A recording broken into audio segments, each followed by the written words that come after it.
So ఇలాంటి యాప్స్లో loan తీసుకొని కట్టకపోతే ఏమవుతుంది అనేది నేను ఈ వీడియోలో క్లియర్గా అయితే చెప్పాను. సో వీడియోని లాస్ట్ వరకు అయితే చూడండి. అలాగే మీరు ఏ యాప్లో లోన్ తీసుకొని కట్టకుండా ఉన్నారో నాకు కామెంట్ అయితే చేయండి. వీడియో నచ్చినట్టయితే లైక్ చేయండి. ఇలాంటి చిన్న యాప్స్ మనకి డబ్బులు ఎలా ఇస్తుంది? MPocket, Money View, KreditBee, cash, True Balance ఇలాంటి యాప్స్ చాలా సందర్భాల్లో స్వయంగా డబ్బు ఇవ్వవు. అవి ఆర్బీఐ నియంత్రణలో ఉన్న కొన్ని బ్యాంక్స్ దగ్గర లేదా ఎన్బిఎఫ్సితో కలిసి లోన్లు అనేది ఇస్తూ ఉంటుంది. అంటే మీరు యాప్లో లోన్ తీసుకున్నా అది ఒక లీగల్ లోనే. ఇప్పుడు మనం లోన్ కట్టకపోతే ఏమవుతుంది? ఫస్ట్ రిమైండర్ ఎస్ఎంఎస్ అనేది వస్తూ ఉంటుంది, లేదా కాల్స్ చేస్తూ ఉంటారు. లేట్ ఫీ అనేది పడుతుంది, ఇంట్రెస్ట్ పెరుగుతూనే ఉంటుంది. లోన్ ఎప్పుడైతే కట్టమో అప్పటి నుంచే మనకి ప్రాబ్లమ్స్ వస్తుంది. 3 నెలలు మనం డబ్బు కట్టకపోతే ఏమవుతుంది? రికవరీ కాల్స్ పెరుగుతుంది, మెయిల్స్ వస్తూనే ఉంటుంది. కొన్ని సందర్భాల్లో ఇంటికి నోటీస్ పంపిస్తాము, అలాగే మా ఏజెంట్ కూడా వస్తాడు అని చెప్పి వార్నింగ్ అయితే ఇస్తూ ఉంటారు. ఇదే సమయంలో లోన్ రీపేమెంట్ హిస్టరీ మన క్రెడిట్ బ్యూరోకి పంపిస్తారు, అంటే సిబిల్. ఇక్కడ నుంచి మన సిబిల్ స్కోర్ డ్రాప్ అవుతూ ఉంటుంది. నేను తీసుకుందే 10,000, దానికోసం నోటీస్ పంపించడం, ఇంటికి ఏజెంట్ ని పంపించడం ఇలాంటివన్నీ జరగదులే అని అనుకుంటున్నావా? ఒక విషయం బాగా గుర్తుపెట్టుకో, నువ్వు 10,000 తీసుకున్నా, 50,000 తీసుకున్నా, 1,00,000 తీసుకున్నా వాళ్ళు చేసే పనులు మాత్రం చేస్తూనే ఉంటారు. లోన్ రికవరీ చేయడం వాళ్ళ బాధ్యత.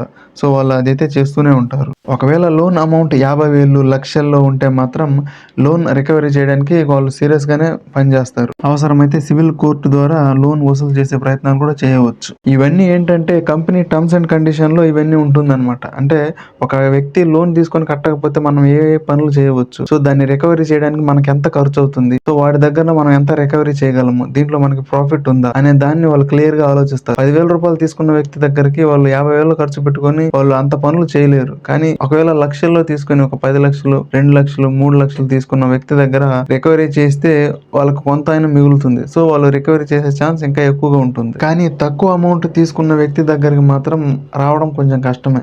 కానీ కాల్స్, మెయిల్స్, ఎస్ఎంఎస్ ఇలాంటివి అయితే హెరాస్మెంట్ చేస్తూనే ఉంటారు. అది కొన్ని సంవత్సరాలుగా జరుగుతూనే ఉంటుంది. మన సిబిల్ స్కోర్ లాస్ అవుతుంది. పోలీసులు ఇంటికి వస్తారా?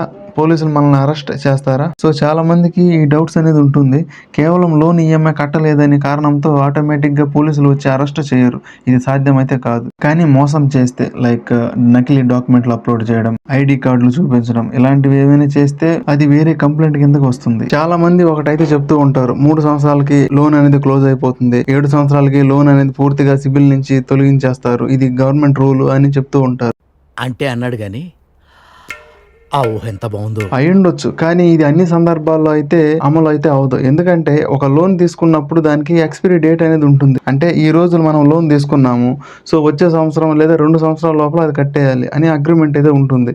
సో మనం ఆ డేట్ దాటిపోయామనుకోండి, అగ్రిమెంట్ ఆటోమేటిక్ గా క్లోజ్ అవుతుంది. ఇది కంపెనీ పాలసీ మీద ఆధారపడి ఉంటుంది. అంటే కంపెనీ టర్మ్స్ అండ్ కండిషన్ మీద ఆధారపడి ఉంటుంది. వాళ్ళు ఆపేస్తారా, లేదా మళ్ళీ రీస్కెడ్యూల్ చేస్తారా, మళ్ళీ రీస్టార్ట్ చేస్తారా అనేది కంపెనీ మీద ఆధారపడి ఉంటుంది. సో మీకు ఒక ఐడియా వచ్చింది అనుకుంటున్నాను. అయితే కొంతమందికి ఒక డౌట్ అయితే ఉంటుంది, నేను ఇప్పుడు లోన్ కట్టలేను, నేను కట్టే పరిస్థితిలో లేను, నా దగ్గర డబ్బులు లేవు, సో ఇప్పుడు ఏం చేయాలి? అర్థం కాలేదు.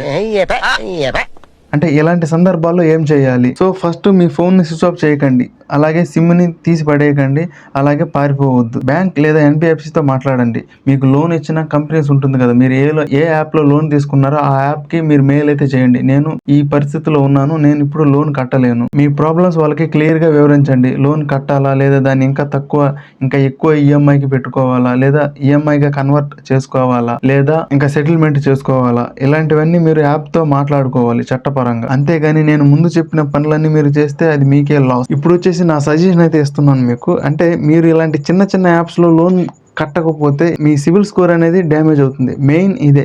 ఎందుకంటే సివిల్ స్కోర్ అనేది ఒక నమ్మకం. నా ఫ్రెండ్స్ దగ్గర ఏదో 100 రూపాయలు 200 తీసుకున్నాము, రేపు ఎల్లుండో ఇస్తానని చెప్పాము, కానీ ఇవ్వలేదు. అప్పుడేమవుద్ది, నమ్మకం కోల్పోతాం. అంటే నమ్మకం పోయిందనమాట. మళ్ళీ ఫ్రెండ్ని డబ్బులు అడిగితే వాడు ఎవడు అనమాట.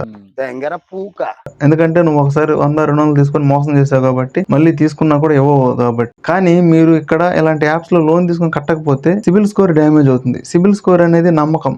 సో మీ ఫ్రెండ్ నమ్మకం ఆ ఒక్కడితోనే పోతుంది. అంటే సిబిల్ స్కోర్ అనేది తగ్గిపోయింది అనుకోండి, మొత్తం మీరు ఒక బ్యాంకింగ్ ని కానీ, అలాగే ఏదైనా ఎన్బిఎఫ్సి కానీ మొత్తం అందరినీ మీరు మోసం చేసినట్టే. అంటే అందరి దగ్గర మీరు నమ్మకం లేని వ్యక్తిగా మిగిలిపోతారు. ఎందుకంటే ఏ బ్యాంక్ మీకు లోన్స్ అనేది ఇవ్వరు, అంటే బ్యాంక్స్ క్రెడిట్ కార్డ్స్ కూడా ఇవ్వవు. నా దృష్టిలో ఏంటంటే సిబిల్ అనేది ఒక అసెట్. బంగారం, ఈ డబ్బు ఇవన్నీ ఎలాగో సిబిల్ కూడా అలాంటిది. సో దాన్ని మీరు ఇలాంటి చిన్న చిన్న లోన్స్ 10,000, 20,000కి దాన్ని అనవసరంగా నాశనం అయితే చేయకండి. దాని ద్వారా చాలా ఉపయోగాలు అయితే ఉంటుంది. సో ఇలాంటి వీడియోస్ కావాలంటే మన ఛానల్ని సబ్స్క్రైబ్ అయితే చేసుకోండి. అలాగే మీరు ఏ యాప్లో లోన్ తీసుకొని నష్టపోయారో కామెంట్ అయితే చేయండి ఖచ్చితంగా. Thank you.